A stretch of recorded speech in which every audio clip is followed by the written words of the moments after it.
How's it going, people? It's Anton Jackson. I just finished watching Season 3, Episode 7 of Better Call Saul. This is a pretty awesome episode. I can't wait to break it down and talk about it. Let's do this. So this episode opens up with Jimmy McGill, aka Saul Goodman, fulfilling the obligation of his plea deal and picking up trash on the side of the road. This scene immediately reminded me of Season 3 of Breaking Bad, when Walt tries to get Jesse arrested when he wants to poison the drug dealers who killed Combo with the ricin, and he wants Saul to get him to pick up trash on the side of the road. So it's kind of interesting to think back that during that scene when Saul tells Walt that that's jail picking up trash on the side of the highway in an orange jumpsuit, Saul actually had to do that himself, unbeknownst to Walt and unbeknownst to the audience at the time. But I thought that was a really interesting way for the writers in Better Call Saul to incorporate the dialogue from Breaking Bad into this plot. And at the end of this episode, we see when Jimmy is getting his timesheet signed, the person who's supervising his community service only puts down half an hour instead of the total 4 hours which he was out there. And immediately he's kind of upset about this and wonders why he doesn't get the full 4 hours. But the person supervising said, "You were on your phone. Think of this as jail. You can't use your cell phone in jail." And Jimmy tries to kind of schmooze his way into getting what he wants and trying to convince the guy to add more hours to his timesheet. But the supervisor kind of curtly responds to him, "We could make it 0 instead of the half hour I'm generously giving you." So I really think this opening scene really is setting the pace for Jimmy to turn into Saul Goodman, because this transition I think is really starting to happen in this episode, and I think it's really going to start to gradually pick up and increase as the rest of the season unfolds and in the seasons after this one. So in the first act, after the cold opening, we see Jimmy shooting a commercial, barely making ends meet, trying to somehow sell this airtime which he's contractually obligated to pay for. He managed to shoot one measly commercial, is not making very much money, but is really trying to hold up his end of keeping the law office open. And we see when he's with Kim going over the expenses, he really realizes how much this is costing, and it's really difficult when he doesn't have a lot of money coming in to keep up his half of the contractual obligations with Kim. And I thought it was a really interesting scene at the end of the first part of the scene when they order Chinese food and the bill comes out to $24 and he gives the delivery driver $25, and the delivery driver is kind of upset about this small tip and says, "What, $1?" And Jimmy responds to him in the same way the supervisor responded to him of, "We could make it 0." So I really think we're starting to see Jimmy turn into this Saul Goodman character, someone who's not as personable and not as almost nice as the Jimmy McGill character we knew in Season 1. Because I really think Jimmy in Season 1 would have maybe been a little bit nicer to this guy, would have maybe tried to joke with him, would have maybe tried to be his friend more. But I really think this experience which he's going through right now is really hardening him emotionally. So it's looking like this event that's unfolding, this large event which Chuck enacted on him, which is causing him a lot of financial stress, is really causing his personality to change as well. And we see this throughout the rest of this episode. The following scene in this opening act might have been my favorite scene in the entire season so far. When we see Daniel Wormwald, aka Price, I thought, oh my god, I cannot wait to see what happens here. And yeah, immediately I thought, okay, Nacho's probably going to be waiting inside of his house. And Price's reaction to seeing Nacho was just absolutely hysterical. I had to rewatch the scene again. I was laughing so hard. His reaction to seeing Nacho was just absolutely amazing. And I thought it was pretty interesting too, like the character when he sees him. I really don't think Price understands the gravity of the situations he's getting himself into and the dangerous level that he's getting into when dealing with these characters. And I think it's really kind of interesting to see his sort of ineptitude. It's really easy to see how naive he is when he's dealing with Nacho. And while the scene is pretty funny, it's also a very consequential scene because it's setting up the rest of the season moving forward. As we know from the previous episode, Nacho was managed to secure one of the pills that Hector takes for his many ailments.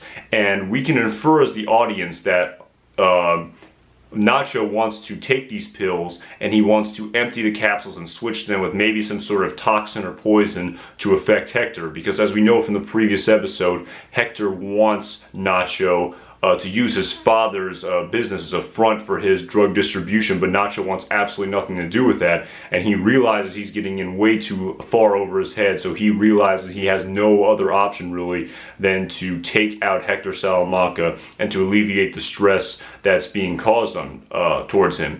But as we know, Nacho isn't in Breaking Bad whatsoever, so most likely whatever occurs with Nacho and Hector is gonna be very difficult for Nacho, and it's going to end up with him maybe going on the run, or I don't know what's going to end up happening with him. He could even die potentially. The dialogue in Breaking Bad isn't that specific.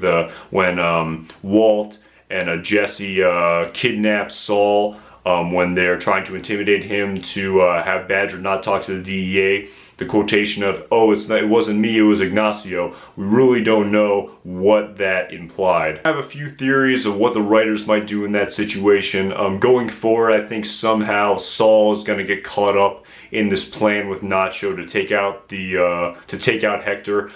Probably not on his own accord and not out of his own desire, but I think he's going to somehow get caught up with Nacho in this plan.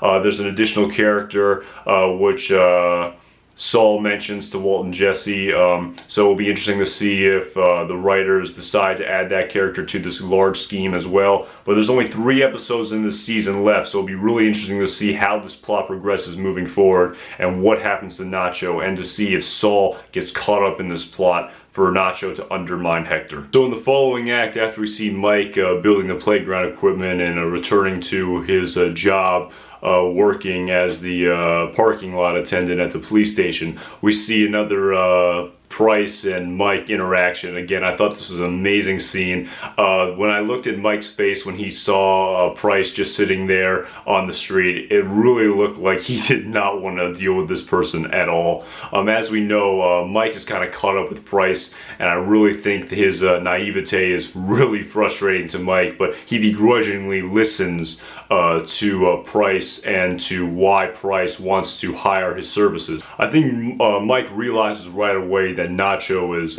trying to undermine Hector here, and I really think this raises his attention because, as we know from a few episodes ago with the conversation that Mike has with Gus, it's not in Gus's interest for Hector Salamanca to die. So Mike realizes that this is a huge thing that Nacho is potentially going to enact. So Mike realizes there's a lot of moving parts. There could be a lot of collateral damage here, himself included. So I think while he initially doesn't want to go along with Price's plan, because, you know, Price, of course, is sort of this naive kind of fool in Mike's eyes who's in way over his head and doesn't realize it. And Mike doesn't want to get implicated himself, but I think at the end of the day, Mike realizes he has to go along with this plan to make sure his own butt is covered in this situation and no collateral damage is inflicted on himself. After this, we see Kim talking with Paige at the Mesa Verde offices, and what we can infer from this scene is that Kim is pretty overcome with guilt about what she and Jimmy did towards Chuck. And in a later conversation we see in this episode, we kind of see this conclusion verified, and it's a pretty interesting scene because Kim has also always been a very, you know, stoic and a very professional person, but she really snaps at Paige for this kind of very mundane detail in the report, which, you know, Paige is doing her due diligence to check. But it's really interesting to see how this ordeal is really affecting Kim and Jimmy. You know, they did manage to get away with it more or less, but the emotional collateral damage which is being inflicted on both of them is really starting to show itself in this scene. Following this, we see Jimmy trying to shoot another commercial, but sadly he runs into the problem of the clients more or less backing out of the deal at the last minute. It was a pretty interesting cameo, I thought, to see the Sklar brothers here. I thought it was kind of a cool little scene there to see them owning the guitar store. And more or less at the end of the scene, he basically gives away the commercial for free. He's so desperate to get anything out of this possible commercial slot that he's willing to give away the airtime for free in hopes that maybe they'll enjoy the commercial so much that next time they'll pay. But I really think the scene is taking a toll on him because Jimmy is more or less hemorrhaging money right now. He has so many bills to pay, so many expenses, and he's not really able to make a living. The law is the only thing in which he knows how to do, and he's not able to earn an income that way. And I really think we see at the end, in the end scene of this episode, that the effect of this is really waning on him and is really almost causing his personality to change for the worst. So in the next scene, when we see Jimmy and Kim at the restaurant kind of, playfully going over the potential schemes they would enact like they did in season 2, we really start to see their relationship start to wane a bit. We definitely see Kim being a little distraught about Jimmy's demeanor at the restaurant. He seems to be very sullen and very almost sort of miserable to an extent. He seems very angry and his personality seems really negative in the grand scheme of things, and I don't think Kim is used to seeing Jimmy this way. And I really think this whole ordeal with Chuck is changing his personality. It's really affecting their relationship. As we know, when we meet Saul Goodman in season 2 of Breaking Bad, he doesn't mention Kim whatsoever. He doesn't mention Kim in Breaking Bad whatsoever to Walt. And as we can probably see, this relationship is going to end, and possibly dramatically and possibly unceremoniously. So it's sad to see that this relationship between Jimmy and Chuck, which has been quite strong and has been quite significant in each other's lives, looks like it's going to end abruptly because of this incident. We really are starting to see Jimmy's personality change to the character which we're used to seeing as Saul Goodman in Breaking Bad, and I really think this is affecting Kim and Jimmy, and I really think that this personality change is eventually going to cause the relationships to stray and to sadly eventually end. So in the final act of this episode, we see Mike and Nacho as well as Price in the background interacting about the drug deal. When Mike speaks to Nacho, he more or less uncovers Nacho's entire plan cover to cover, and he reiterates the need for caution for Nacho moving forward, and he understands the gravity and the seriousness of what Nacho wants to undertake when trying to poison Hector, and he reminds Nacho of the collateral damage he may inflict and strongly implies that this could affect Gustavo Fring, and Mike wants to make sure he as well as Nacho are covered in the situation and make sure that no collateral damage is inflicted into them. I thought it was really interesting to see that during this huge ordeal, all this cartel drama, somehow Price managed to get himself mixed up in this drama, and he's kind of, I think, unbeknownst to himself, just standing in the background, not realizing the gravity of the situation and of the ordeal that's unfolding in front of him. I just thought that was a pretty interesting scene, because in my opinion, in season 2 of Breaking Bad, when Saul is kidnapped by Walt and Jesse, and he says, "It wasn't me, it was Ignacio," I think in Saul's mind, he thought that the cartel was coming back to him to enact revenge for Hector becoming incapacitated and paralyzed in Saul's mind. So I think that's what happens in that scene. I'm not sure, I'm just kind of speculating,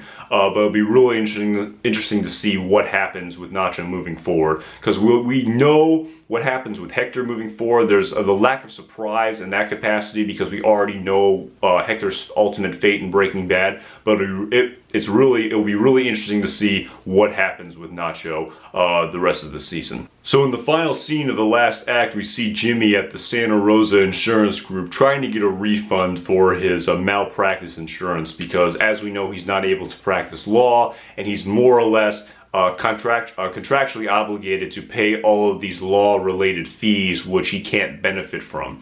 And I thought this was a pretty interesting scene when Jimmy tries to get his insurance refunded, but because of the binding nature of the contract, the insurance company is not able to refund him. He starts to almost break down in tears. And initially I thought these tears were genuine. I really thought that Jimmy was kind of, pouring his emotions out and was kind of caught off guard because he was letting his emotions get the best of him and wasn't able to keep his emotions in check. But at the end of the scene, it's inferred to us that this looks like it was a con and a ploy by Jimmy to affect his brother Chuck.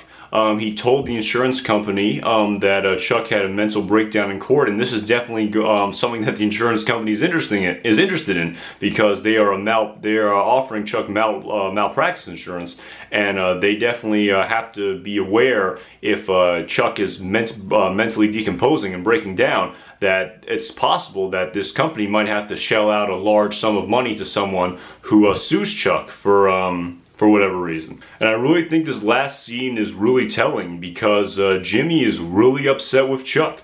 I think Jimmy is really starting to realize that before this whole ordeal happened, he had a great life. He was really enjoying what he was doing. His law practice with Kim was flourishing. He was doing his elder law. He was making a living. He was more or less generally very happy. But Chuck has really caused him so much pain and agony because of this. He has to do community service. He's no longer able to practice the law. He can't earn money. Everything he was enjoying in life was taken away from him. And I think Jimmy is extremely spiteful towards Chuck about this. I really feel like he thought Chuck didn't have to do this to him, and that there was really no need for him to have his life affected in this way. And I really think that Jimmy is really angry about this, and his personality is even starting to change as a result of this. He's becoming more spiteful, and he's becoming more malicious. And as a result, these are the characteristics that we're used to seeing in Saul Goodman as opposed to Jimmy McGill. So I really think this episode is laying the groundwork for Jimmy's personality really starting to shift to Saul Goodman. I really think we're really going to start to see Jimmy take that step forward and really start to act more like the Saul Goodman character we're used to seeing in Breaking Bad. I think this is the perfect time in the season for it to take place, and I really think that moving forward in the next season, we're really going to start to see Jimmy McGill act as the Saul Goodman character we're used to seeing in Breaking Bad. And the more, I guess, naive and almost sweet character of Jimmy we're used to seeing in season 1 is gone. The initial innocence we see of Jimmy when Nacho first meets him in the back of the nail salon and Jimmy tells him, "I'm not a criminal," that Jimmy is more or less dead. Jimmy is a really hardened character at this point. He's gone through a lot, and I really think this episode we finally got to see his personality really start to shift. Alright guys, my name's Anton Jackson. Thanks so much for watching. I just want to thank everyone who's watching this video and liking and commenting and subscribing. I really enjoy interacting with other fans of Breaking Bad and Better Call Saul. This is hands down my favorite television show of all time. Thanks again for watching. See you guys next time.